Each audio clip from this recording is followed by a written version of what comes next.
Were the artists that inspired you or maybe changed your vision on how to see art? Yeah, definitely. Yeah.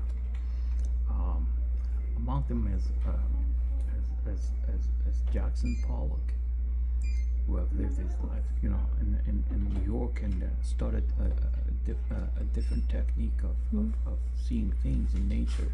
Matter of fact, he has been criticized that he was not coming up with art that is related to nature, and he just said his famous uh, quote, "I am nature." So this is one thing. The second thing is that I feel free, and I feel my freedom in working on art just because I have not been in school of art that will probably teach me how to work on techniques, academia, for example, which would be probably good. And but I was still jealous and trying to leave my idea of art and doing art more like wild. So some other people would say, you know what, there is no structure in your art, there's nothing, not this and not that. But still, I came up with something, and they can criticize it until tomorrow. And that's what Pollock did with his technique of dripping, and it ended up in the Mosam Museum of Modern Art in New York.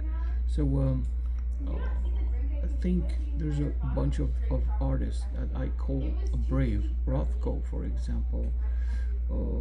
I'm not gonna differ with Basquiat or Andy Warhol. They have their own source of artistic techniques, but they tend to explain or I would say come up with the pop art because they belong to this society of popular art and the culture in the United States.